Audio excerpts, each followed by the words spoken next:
Oh, excellent question. No, I think it might be off.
Also, for those of you who came through the back, we've got a few handouts and materials and stuff out front if you want to grab them on the way out.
Yeah. So thank you, everybody. Thanks, everyone, for showing up both in person and on Zoom. It's a pleasure to have everybody here and to hear from our guest of honor, Jef Caers. Just a few words about Jef. Last autumn, some of my colleagues and I who were working on fossil-free research got a random email out of the blue from some professor of geological sciences here at Stanford saying that he admired our passion around fossil fuel organizing and wanting to connect. And I was a little bit wary at first and also intrigued. I noticed on his CV that he was a professor of petroleum engineering not long ago, and that he was the head or co-head of an affiliate program that took fossil fuel money. But I'm so glad we said yes to that first call. Over the past few months, Jef has been an invaluable mentor to me and to others in the fossil-free movement. It has been a joy to talk and swap emails, sharing our thoughts on anything energy related, and to have more focused conversations on fossil-free research. Jef is a role model of faculty acting in line with their values, while remaining open and compassionate with those who act differently. Some of Jef's numerous professional achievements were listed in the invitation, so I'm just going to give a very short, abridged version here. Jef Caers received both a Master of Science in Mining Engineering and Geophysics and a PhD in Mining Engineering from the Katholieke Universiteit Leuven, and I know I'm completely butchering that. My apologies to the Dutch folks in the room and the Belgian folks in the room. Currently, he's a professor of Earth and Planetary Sciences here at Stanford and Principal Data Science Officer for Kobold Metals. Before 2015, he was Professor of Petroleum Engineering here at Stanford. And until 2022, he collaborated with over 25 oil and gas companies on improving their decision-making. Today, he is working on decision-making under uncertainty in developing the critical mineral supply as well as geothermal energy required to transition to 100% renewable energy. So it is my privilege and honor to introduce Professor Jef Caers. Thank you. Thank you all for being here. And I'm going to tell, as you see, a very personal journey.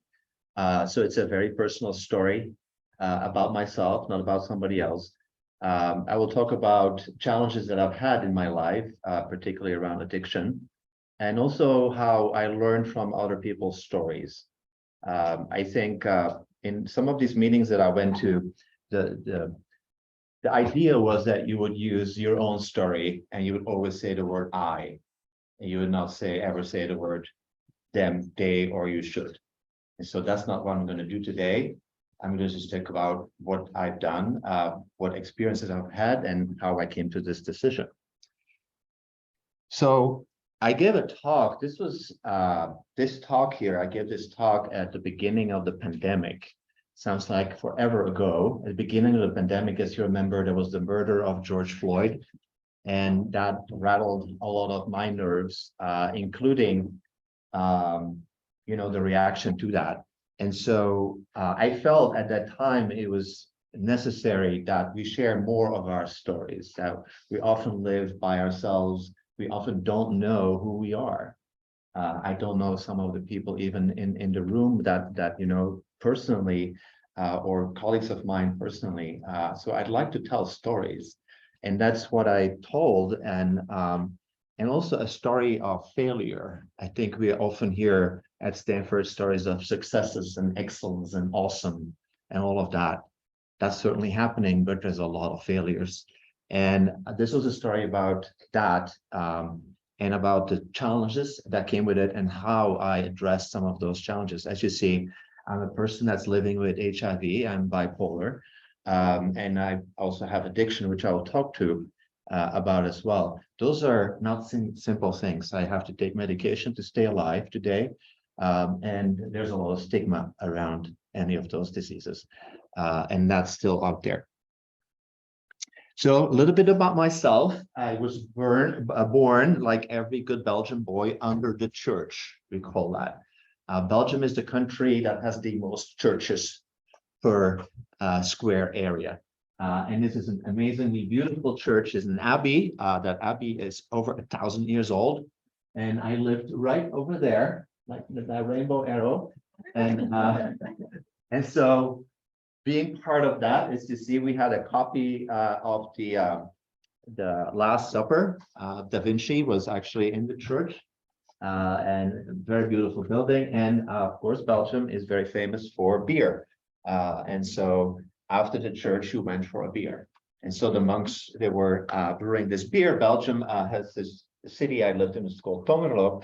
And Tongerlo, with that beer, was the #1 beer in the world, can speak proudly, a number of years ago.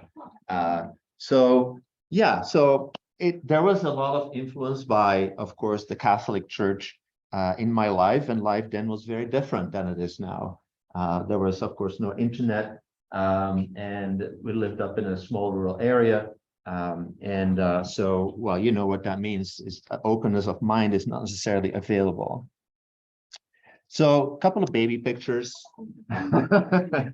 This was me in 1976. I was a really bad soccer player, which is not good if you're in Belgium, because soccer is the #1 sport. But I grew up very happily. I had a very loving family, and everything was fine. And here I was in 1998. I started very young as a professor. I was 27 years old, and I've been here for 25 years since. This laptop was a Dell laptop, and it costed $6,000, and it was about an inch thick. So we evolved in that way too. As I mentioned, I started out in petroleum engineering. I have no degree in petroleum engineering. I'm a passionate scientist, engineer in general. I like science, I like engineering, I like having impact. And I also like earth sciences. So that was a good combination for me. Now, there are things, and I mentioned that in my last talk, is where when you're gay and you're ashamed of that, or as we say in Belgium, there's a word for that. Gay means verkeerd. and the translation is wrong. So the gay word for in Belgium for is wrong, right? And so you are a wrong person. So I can imagine that you grow up, and it was sort of a don't ask, don't tell situation in Belgium where nobody really talks about it. But that guy is a wrong guy. That was the word. Now, nobody, I think, thought I was gay, although my brother was always like saying that I was a faggot. So there you go, right? So you build a wall around yourself, right? It's I think people who never been discriminated against don't understand that part very well. It's like, yeah, discrimination is bad, but also you make that process. You build a wall around yourself and you become guarded. You don't live up to your full potential. And therefore you're not having all of the opportunities that other people have, right? So the longest time, my excuse was, I'm studying, right? I don't need to date girls, I'm studying. And so when my mom's friend would ask about that, she would say, he's studying, right? And so, yeah, when you have a PhD and then you become a professor and then you kind of run out of excuses at some point. But that wall is there, and the wall leads to the spiral. I call that the downward spiral, where one of the things behind the wall is it's very lonely. And also, I think students don't understand that very well either, is faculty is very lonely. It's a very lonely profession. You're up there and you're put up there and you have to be the example, and the university tells you you're the center of excellence, and that's all great, but it's lonely up there, right? And so it's lonely in your heart, it's lonely in your profession. So loneliness is a very strong emotion for me. There was actually time when I got really bad, talk about that later, where I just didn't feel lonely, I felt abandoned. I felt that the world had abandoned me. And you're sitting at home by yourself and you feel abandoned. Those are not good thoughts that go with that, right? And so there's this spiral, and this spiral goes very slowly. It's not like, oh my God, everything is bad. I had a good youth, I had a good upbringing, I had a PhD, I became a professor, everything just seems fine. But of course it isn't, because internally you're struggling and you become very lonely. So with that came the hard part of my life. It's very hard to talk about this, methamphetamine addiction. So I became addicted to methamphetamine. And that was between around 2005 to 2013. So this year I'm 10 years sober. But methamphetamine addiction is the worst addiction. The drug itself is a drug that keeps you high for about 12 hours. It's not like cocaine or weed or something, you take it and a couple of hours later it's gone. It takes you high for 12 hours.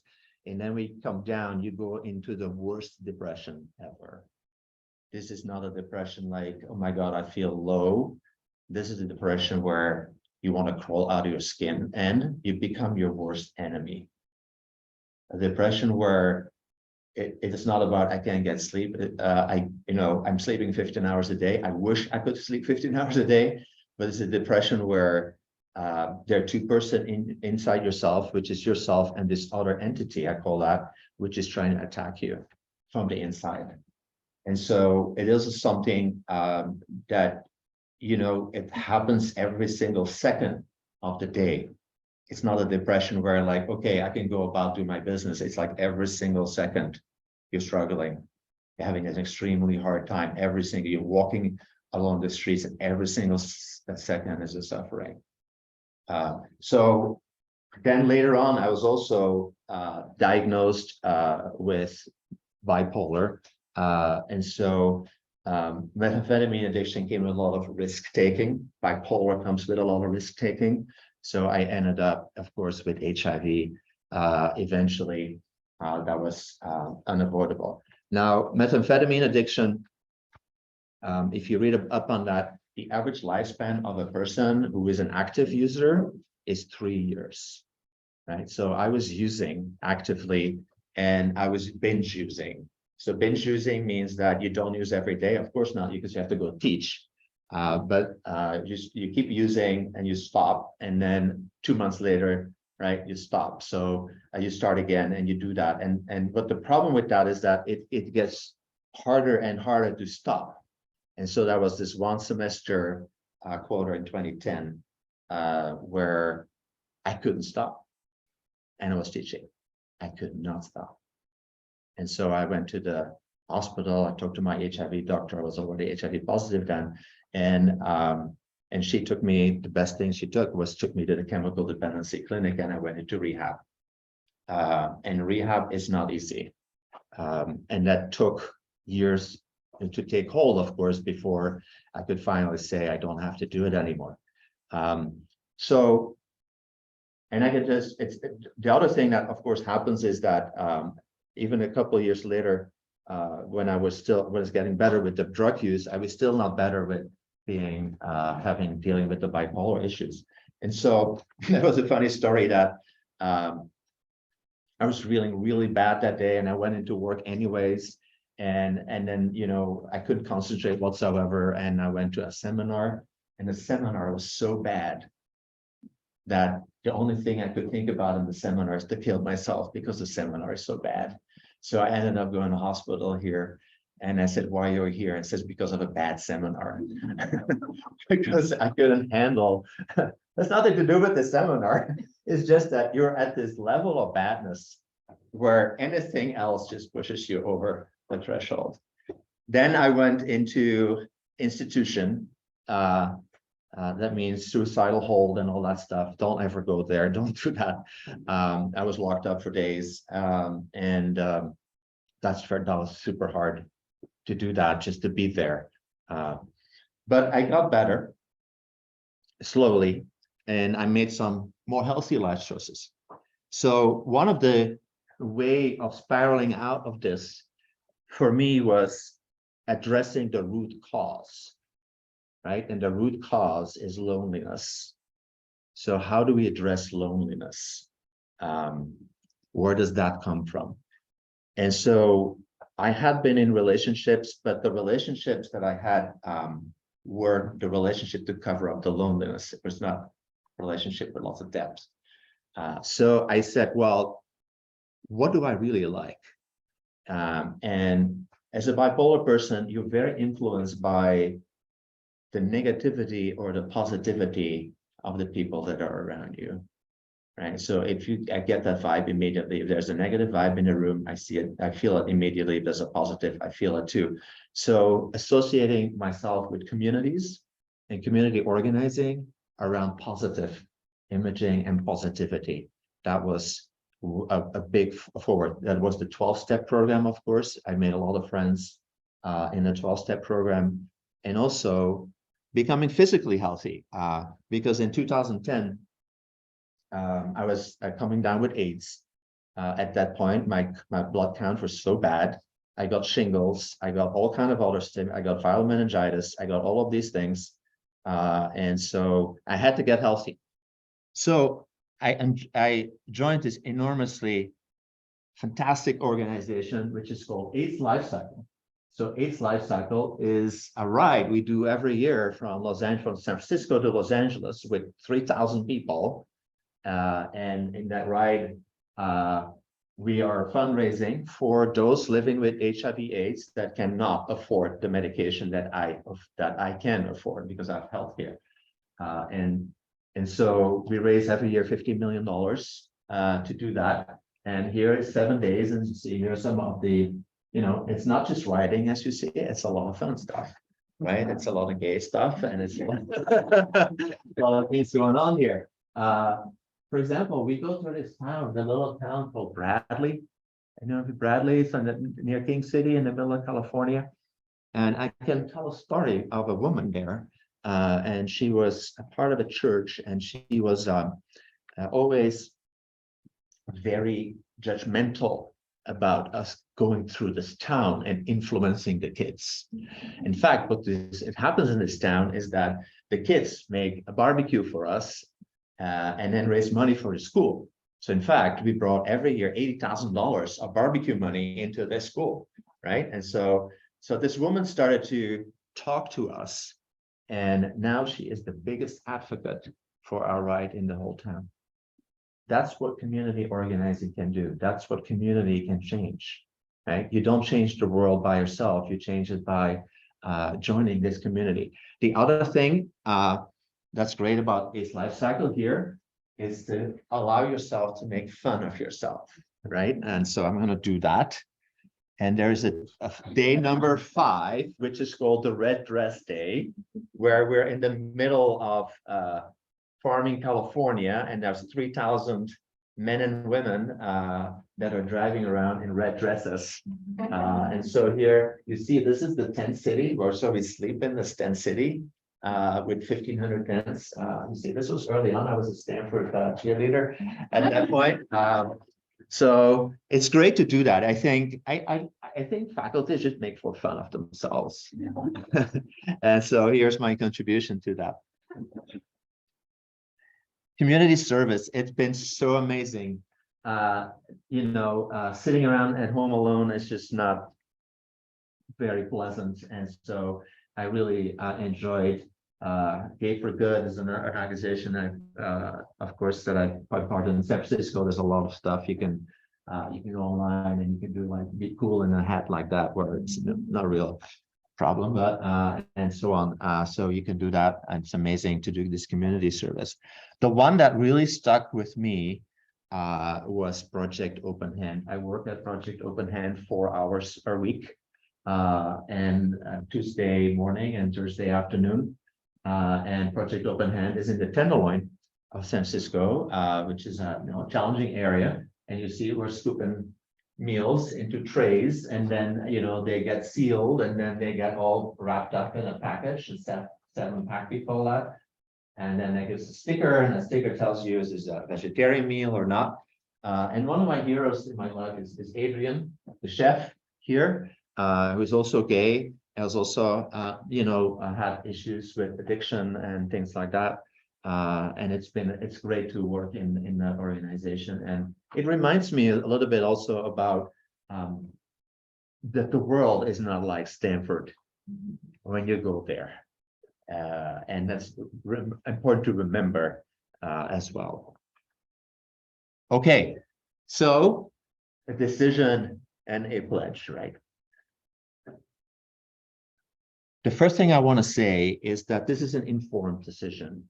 I've worked with 37 oil and gas companies for 25 years, right? So anyone who says doesn't know what they're talking about, or it's an emotional decision, or it's a naive decision, is not true, right? I think on campus, it's not my badge of honor, but I can say I'm the most experienced person in the oil and gas industry, because I've done it for so many times, and I've worked with them on decision-making, not geological detail, decision-making. How do they make decisions? How does that work, right? So I'm going to give some experiences, some evidence of how they do that and what goes wrong. There are very few unicorns, right? And I want to talk about the unicorn, the company I think that is doing it right, which is OMV. It's a small Austrian oil company who's decided today to reduce the portfolio of fossil fuel, right? Has retired the CEO that works on oil and gas and has recruited somebody in the circular economy, right? Zero, company has said they will not produce any fossil fuels at all in 2050. It's not net zero, it is zero, right? For energy. Okay. Transfer dollars, right? Amounts of dollars, significant amounts of dollars into renewables. And I'm part of this project, is they're not lying, build 9 terawatt of geothermal energy for heating by 2030. So that's very soon. Now, how much is 9 terawatt? Well, Germany has about 1.2 terawatt of geothermal energy. That's the biggest country in Europe, right? They will then focus, therefore, on chemical and mechanical recycling. So still working on chemical products, low carbon chemical products, but no more burning anymore. Wish there were more companies like that. Now you say, well, we need arguments, say, well, we need to collaborate, or I need to collaborate, sorry, with them. Let's look at exploration, right? So I've worked a lot on exploration of oil and gas. Here is a website that doesn't look like, you know, the greatness agenda in America greatness. I've used that because they're telling me, and this is true, that the world has 50 years of supply of oil and gas. Actually, for oil, it's more than gas. That means we have all the oil and the gas. We should not even all of them burn, right? Because the idea is by 2050, we stop burning a lot of that portion. So that is the amount of supply we have today. It's made more than we should burn. So what are companies doing? They keep exploring. So the question is, why do they keep exploring?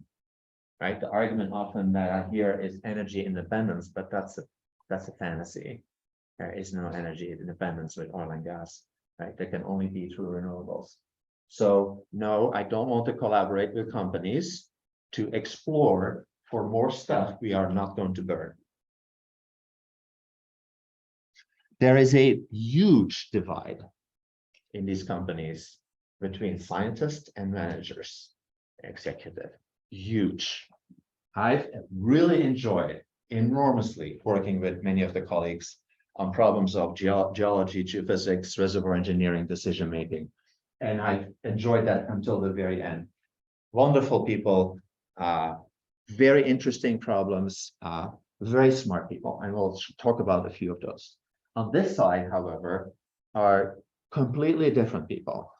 Right? These are absolutely different. And I know they're different because I've been teaching courses to them on both sides. I've been courses to scientists and I've taught courses to managers and executives.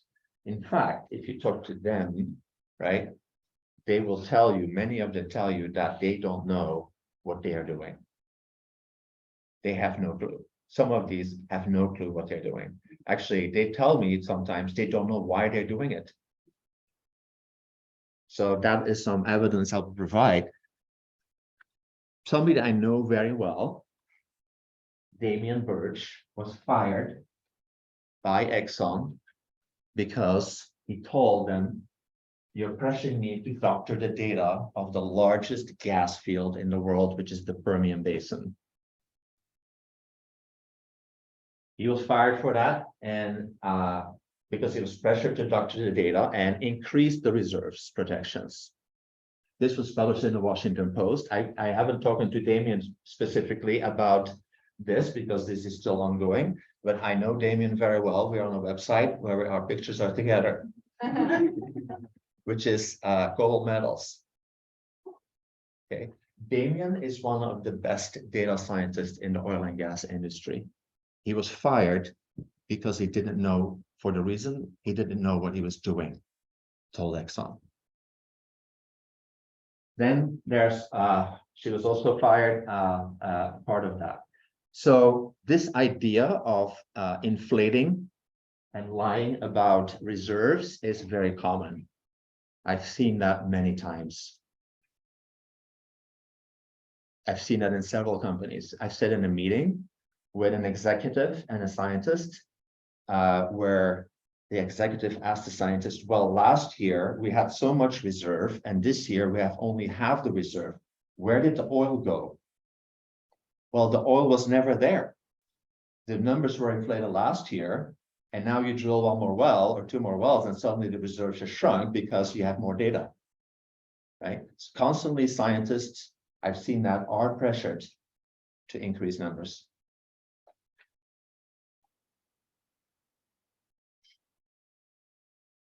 Another proof, this was way back when in 2004, was a big story that Shell inflated reserves by 41%. Right? Shell said, lied about $420 billion. How much were they fined? $150 million. I mean, this is huge, right? You're saying something to the public and you're lying about it. And then you get caught cheating. And you do that over and over and over again. So I started to ask the question, shall I collaborate with the fossil fuel industry on climate solutions? That sounds to me, maybe to you sounds ridiculous, but that's the question, you know, I was thinking about. And then you read this, right? This is also a story I can tell. This came out just a few months ago, that BP, who made 40 billion something, decided to therefore reduce their investment in renewables for that reason. So that means that if business is down, you have to increase renewables, right? Is that a logical consequence? Now, I knew this was happening because I talked to a person. It was in October. I can name this person, of course, and I said, well, I hear you're working on net zero / renewables for BP. I says, yeah, I'm working on that. We'd love to talk to you. Blah, blah, blah. Can you send me some information? I hear you're also working on this renewables net zero. Send the information. So nothing happens. And so 3 weeks later, I called that person or I emailed, says, what's going on? Our division has been cut at BP. Says, why is it cut? Budget cuts. Budget cuts when you make 50 billion. Right? That's not honest. And we know this is not honest, right? It's been reported that companies say they're doing green, but they are not doing green. They're actually cutting people when they make a bonanza of money. There's a lot of research I did around energy, and you know, I read Mark Jacobson's book. I read all of these Lachman Smil book, you know, around energy, and so green hydrogen, of course, is something that's touted a lot, and as the fossil fuel industry is also very interested in green hydrogen. But I have to think, you have to think a little bit, you have to dig deep when you look at these things, right? And so looking at, for example, Shell is, you know, promising to build this huge green hydrogen infrastructure that uses the wind energy in the North Sea to produce the hydrogen. But the location of this is also very interesting. It's in Rotterdam and it's right next to their refinery, right? So where is the hydrogen used for? To make diesel, right? Because hydrogen is used to bind with sulfur, get the sulfur out, and to make diesel, right? They're saying, well, our plan is for this to be used in fuel cells and stuff like that. Sure, that's a plan and a promise, but that's not a reality. The reality is that it will go into the refinery in 2025. So when are we planning to use green hydrogen for what it should be used for? Where is this money going through? Right? Because I work in the tender law and I'm really concerned about those most in need. Right? The money goes to the banks. Right? The banks said, well, we don't want to invest in oil and gas, but once you know you have suddenly a bonanza, then the banks are going to do that. That's where the money goes, right? The money doesn't trickle down to those most in need. So let's talk about addiction. So often it's said that the world, you are addicted to oil and gas. Are you addicted to oil and gas? What is the world addicted to? What's the world addicted to? There's one band who knew it in the 70s. Money. That's what we're addicted to. Right? Because it's the banks with oil companies. Addiction. So let's talk about this addiction. One thing I learned that blew my mind when I was going into rehab, because you got to learn a lot about addiction as a disease, it's a very complex disease, is the enabler. So the enabler is a person that covers up for the addict, right? So for example, if the addict is missing a meeting or being absent, I missed Christmas with my mom because I was too high to fly in a plane, right? So somebody covers up, somebody is helping the addict. It's not because that's a bad person. It's not because they're doing something wrong, like providing drugs. It's because they are covering for their absences or trying to cover up for that, right? So I want to talk about the enabler. Think about the enabler. What is the enabler? Is somebody who makes excuses for or covers for being protected of. Worst of all, believe the promises everything will get better. Believe the promises that in the future it will be different. Contrary to, of course, all the facts and all of the realities. I don't want to be an enabler. I don't want to be that. I don't want to enable that. It's more subtle. The addiction is subtle. Addiction is a very cunning and vicious disease. And it has a whole entourage that is enabling it. I don't want to be that enabler, right? So I stepped out. And I realized that skills and experiences are needed elsewhere. So I would like to talk about that. Building a new future, right? Life is all about coming out over and over again. I can tell you that. If you're young, you're going to come out many times. Even if you're not gay or any of that stuff, you're going to have to come to terms with who you are. And unless you don't do that, you will be unhappy. So 100% renewable energy. I just don't look at transition. I said, we need to look at this endpoint and work back, right? What is the endpoint? The endpoint consists of very few components, right? Wind, solar works, water works, right? Hydropower, earth's heat, geothermal works, right? And then we need materials, right? So I choose this part. Why? Because here is the tenderloin. Here's where I go to work every Tuesday and Thursday. I see this every Tuesday and Thursday, right? And so this is the back alley where the project open hand is, and there are your materials, your critical materials. They are sitting in the Teslas on the parking lot on Venice with $100,000 cars, and people are doing that.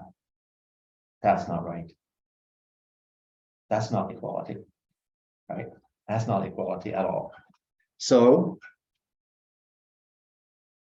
I wanted to do something that also looks completely different at what I was doing before, right? And I looked at sort of 3 values. Science with heart. Science now, I feel, can no longer be isolated from reality that is out there, right? If you're studying physics or chemistry, what you're doing has an effect on reality, right? You can't just say, I don't think you can just say, and I could just say, well, I'm just doing my science, my data science, right? Lovely. Okay, well, it has an effect. Engineering, which I am an engineer, you're building stuff, right? And so that building has an effect on people. You're building mines, right? You're building new renewable infrastructure. You're doing all of these things. That's going to have an effect on people. That requires energy justice, right? That requires that everybody is involved, all the stakeholders are involved, and all of that. I also don't want to hide behind this word here, academic freedom. Right? The word, I feel, we know that in this country, the word freedom is abused many times over. I don't want to be that. I want to be responsible for my freedom. So I decided to start a new initiative called Mineral X. So my students are here, and my students have definitely steered me into the ethical direction. That number one, yes, it's good to do science and engineering, but you have to also think about stewardship and think about prosperity for all, right? So if you're going to build mines, then you have to think about where those mines are going to be built, what that means for the environment. How can we decarbonize the mining industry and all of that stuff that goes with it, right? Not just about, hey, I got a great AI algorithm that saves the world, right? That's not what that is. There's a lot of other stuff that goes with that. So I want to say that today, I finish here. Today, I'm good. you know, of this story. And there's two beings that I want to show that are very important in my life, which is my doggy Pixel here and my fiance. We're getting married this year. Pixel's been with us for a year. It's been amazing. It's our Valentine's gift. So a new beginning. Thank you for listening.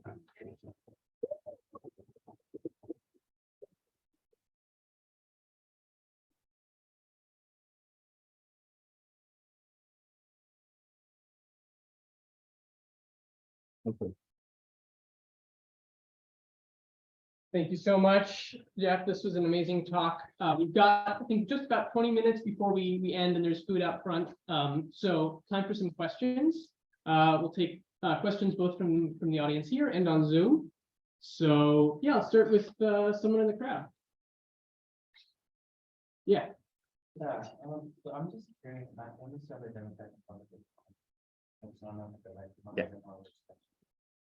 And so because of like a history of exploitation, so how do you like reconcile and go about progressing like with renewable energy, understanding that like these countries didn't get the 200 to invest in. So the question, I guess, just repeated, was about the Congo and the issue of artisanal mining in particular and the exploitation. What you're asking is the question of the century. You just define the problem of the century. So let's work on it, right? The problem is I don't see a lot of activity around it. So what we're starting out, we're in Zambia, not the Congo. We're actively involved, for example, in the Zambian copper belt. But at the same time, we're looking for projects around decarbonization, which means less pollution, air pollution, and also project potentially now. Yesterday, I talked with somebody around using geothermal energy in the copper belt to have the companies develop renewable energy in combination with their mining activities, so that not just benefit the mining, but would benefit the communities around the mines, so that they wouldn't have to go through the whole fossil fuel, cycle in order for them to become what we have become. So what you define is the problem of the centuries. How can we get out of the renewables, or out of the commodity traps that we've been in for very long, right? That we're using oil and gas and other commodities that seem to actually not progress humanity. So now we have a chance to do it right. But I can just contribute to that. But there's going to be needing to be many more people involved, and there's several people in the room who are involved in that. All right. Thank you. I'm just looking here for ones from the chat. Let's see. I'll ask one. Also, before you all leave, if for whatever reason you do not want your picture shared, please walk up to June over there and let her know, and we will not show your picture. Waiting for some chat questions to come in. If you're on Zoom, go ahead and put your questions in the chat. There. All right, so let's go ahead with one. I'll say here so that folks on Zoom can hear. Do you have advice for students who may feel uncomfortable about their advisors taking fossil fuel money? How can you start respectful and productive conversation with your advisor as a student? Yeah, that's a tough one, right? Because there's an unequal relationship there. The advisor is responsible for the funding. Now, I do know that in our school, your funding is guaranteed for 5 years. Your advisor cannot say, I'm not going to fund you for some reason or another, except when you're underperforming. But that rarely happens. Advisors should be supportive of that. Number one, I would say there needs to be more conversation in our school around this topic, which we're having a sort of a meeting about this now, but how many more meetings have we had, right? You guys organize meetings, we don't organize meetings in our school. I think the way I've approached it with my students, and they can testify to that, is to maybe not sort of take the issue head on, but talk about values. What are your values? And what is the advisor's values? Can you have a conversation, number one, with your advisor around life values? What do you value in your life? Have you had that conversation with your advisor? If not, then maybe you can approach your advisor and say, what are your values? I like to have a conversation about values, right? Because I like to learn more about you. Right? So it starts with that. I think if you go immediately with a question like that, it's jarring, right? And so building a relationship with your advisor, which is the responsibility of the advisor as well as yourself, right? It's a two-way relationship, and coming to an agreement around what that relationship will be, and that in that relationship, if your value would be, I'd like to share, I like to be able to share, and I'd like you to be able to listen to what I have to share about many issues. That's a relationship that I would like, for example, right? You can have that conversation, and maybe during that conversation, always like unexpected things happen. Every student that I have this conversation with is super different. Everyone's different, and we go through this thing about where there's a test you can do and look at your values, and some say my biggest value is family, and my second biggest is love, and my third biggest value is nature. Okay, so if your advisor would be, my first one is money, and second prestige, and number three, okay, then okay, then you know where you stand, right? And so that's something I think that can be done. Thank you. And for those of you on Zoom, I'll repeat questions in person so y'all can hear them. So yeah, one more from here, there in the back. Yeah, thank you so much for sharing your stories. It's amazing.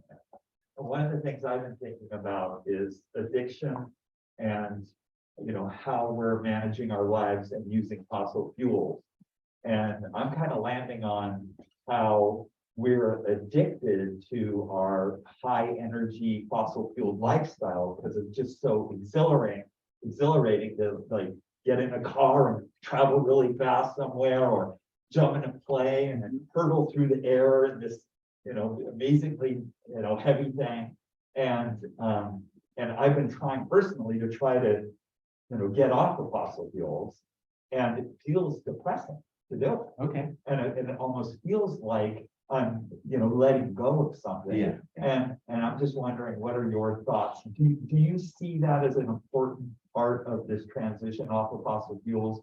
Is us kind of going through this grieving process of letting go of our addiction to this high energy density material? Yeah, no, excellent point. And just really quick for those on Yeah. Zoom, in case you couldn't hear, trying to distill it down, just a question about sort of personal emotions and grief, and how much your sort of personal letting go to maybe the addiction to having something that's so easy and so energy dense has to do with this energy transition.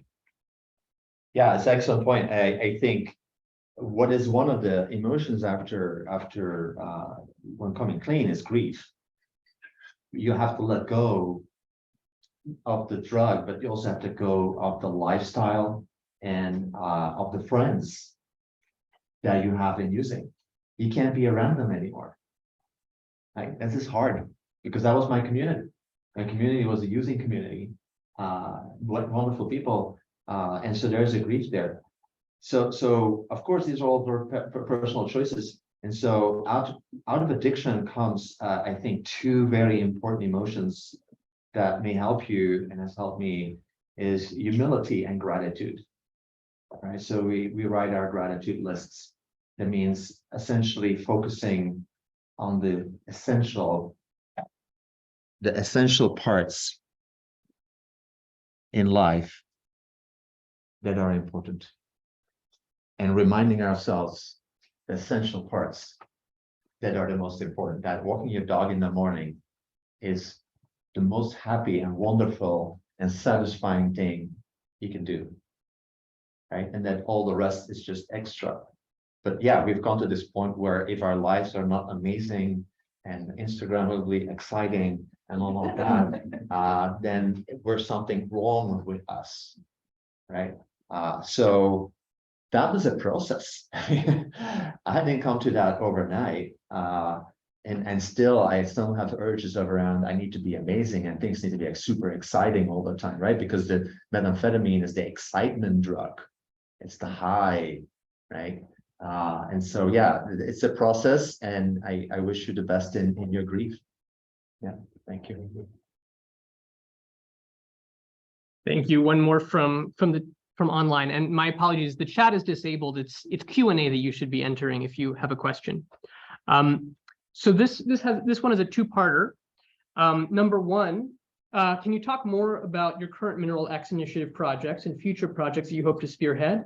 And then associated with that, this person is a Stanford alum and current Berkeley graduate student, and is wondering how, as an audience, we can support and advocate for your work. Oh, nice. Softball there. That's a very softball. Yeah. Yeah, it's totally new, right? So I made this decision in December, and it was a student, Tyler, and it was in my office, and it was like, we were talking about Mineral X. I mean, we're not talking about mineral exploration, and we were looking at our work is being used. Oh my God, there's so much influence we have, and like, and I said, Tyler, maybe I should stop fossil fuel, and maybe I should start something else. And Tyler said, that's the biggest impact you'll ever have in your life. Isn't that amazing when a student can tell you that, right? And then I said, and that blew my mind blew, and that was that, right? I said, we're doing something else. And then David here, who was the co-founder of Mineral X, we got together, we made a website, and I reached out to the dean's office. I haven't heard back yet, so maybe hello, dean's office. Reply to my emails, please. We've been doing this on our own, and we're having great support from Kobold Metals. It's also a company that's completely about green energy, but we also wanted to look at the environmental impact. So we didn't want to start an affiliates program immediately. We want to say, let's just, we have a group, we have Timmy here, we have other people here that are working on this topic. So we already have 8 students working on this topic. A lot of them are self-funded, and we got a new funding from HCI to work on working what is happening with mining in the rainforest. Right, so I went from oil and gas to what's happening with mining in the rainforest. Most of our nickel comes out of the rainforest, Brazil, Indonesia, right? And so, okay, that's where we need. So what we're looking for, I think, is a portion of more philanthropic type funding or Stanford-based funding, such that we're not in cahoots again with the mining industry, right? Because I don't want to go from the fossil fuel industry to the mining industry. And so we're going to collaborate very hard with the mining industry, and we have significant interest, but also we're going to have a neutral space where everybody comes together. Not just an affiliates meeting with just oil company people, but have people from, the Institute for Responsible Mining and Rio Tinto, biggest mining company, and other government and non-governmental organizations. They're all there, right? It's not just the science without the heart, not an engineering, it's justice, it's everybody around the table. That's, I feel, how problems can be solved. We don't do that enough. We don't put everybody around the table, right? And that's something I want to change. And that's very tough because I always say our university is structured like the Vatican. Right? It is top down, and it's just hard to change by getting everybody around the table. You have to have everybody around the table to solve real big problems. And so that's what we want to do. We're very small, we have big ideas. Maybe it all go kaput, but at least we try. Thanks. We have time for 2 more questions. We'll do one more here in person. Yes. Thank you for a really inspiring talk. I'm super grateful that you opened up with the personal stuff. I was almost too afraid to say this, and I almost just stopped in private, but part of the point is coming public. I need some help coming out. Okay. All right. Well, thank you.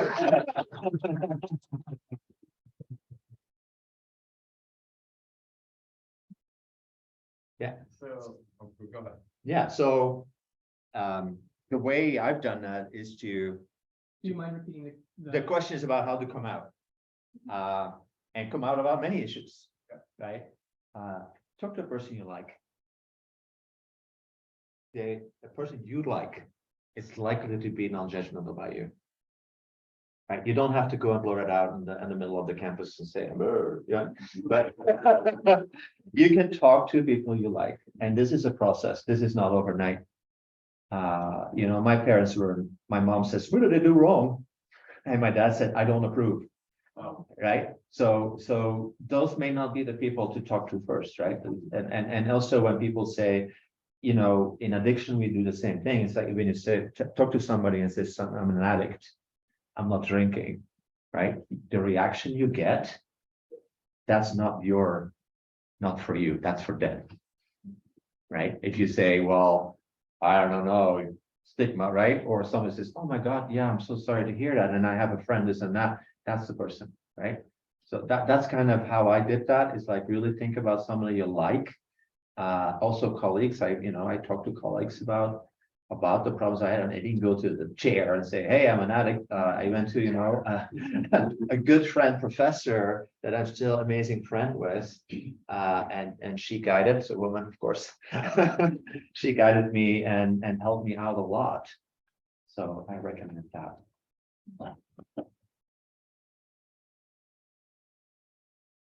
Thank you for your question.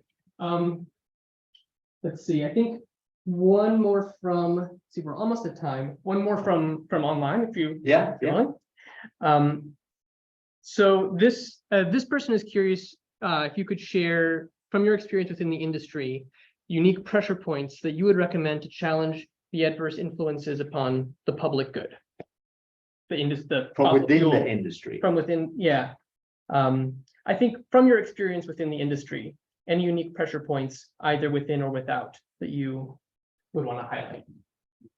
I can't say they exist there.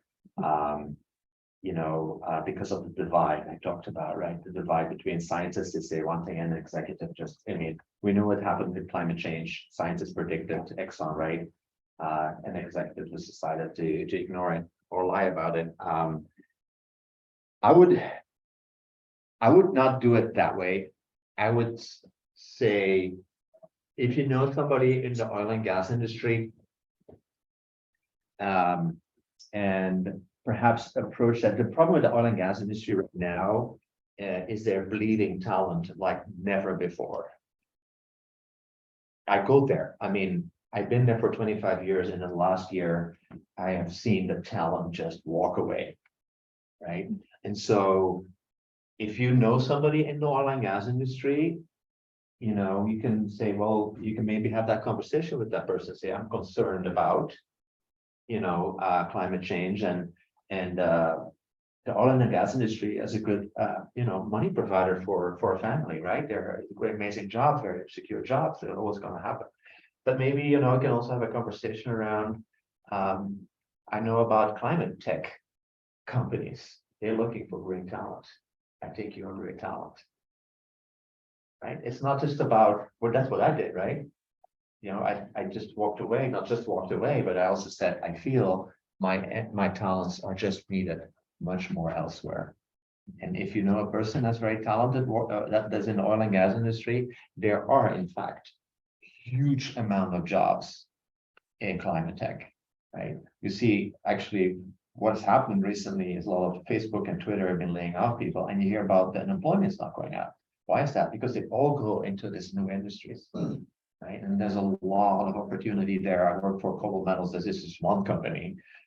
They went from 5 people to 100 people, and these are all super interesting, high tech computing, all the kind of stuff you want to be doing. And there are many companies like that, and there's a lot of young people in there, and there's a lot of excitement in there. You go to an oil and gas company, everyone is over 50, right? And that's the difference. So it's in a way, it's a dying industry, and it has to die, right? Slowly. It has to become smaller. That's what OMV does. Doesn't go away, should not go away. No, we need oil and we need gas in the foreseeable future, but it should become smaller. So how is a company becoming smaller? Those are questions that I always ask. Thank you so much. Last round of applause.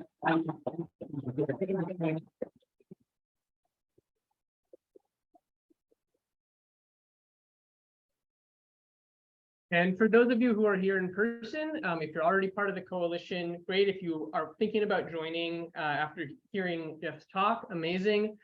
We have materials outside with links to our website where you can sign up and learn more. And also, we'd love to have a group photo with Jeff with anyone who, Oh, yeah. who is And this interested. one So, picture here? yeah, exactly. So come on up if you're interested.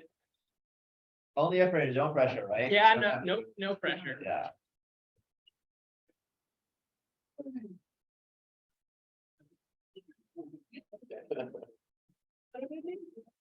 Rachel and Oscar. Yeah.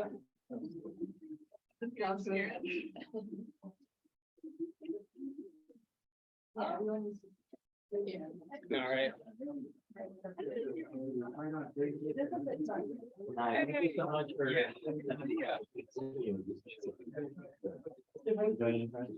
Sure. Gonna have people here, sort of like soccer style. Yeah.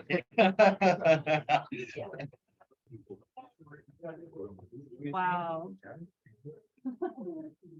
I'm not sure. You want to, you should be in the picture. Yeah, So- well, I look at this. Okay, this is the top, like, not in- I'm just gonna try to, I think all of you need to make like 3 different rows, some people just a lot. This is not able to capture.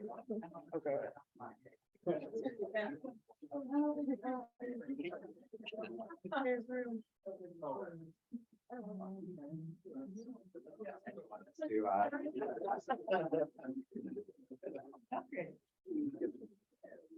Tom, can you,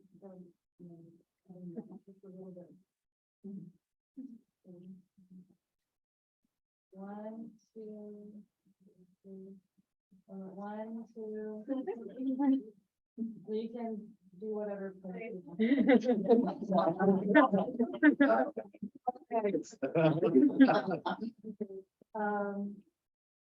Wait, what was it? Say fossil free? Yeah. With like a. 1,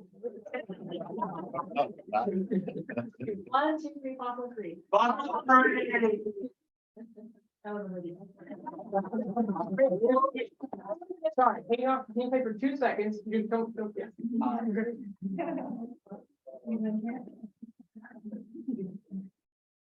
All right, 3, 2, 1. I got a couple. All right, thank you. Thanks, everybody. Thank you. Good job. That was You awesome. too.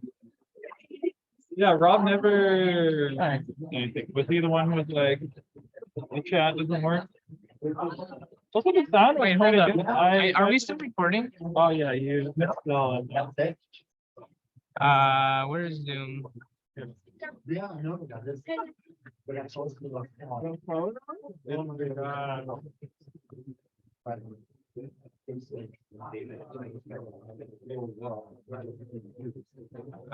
Recording. Hey, how's it going? Good. Oh. Yeah, you can just end it probably.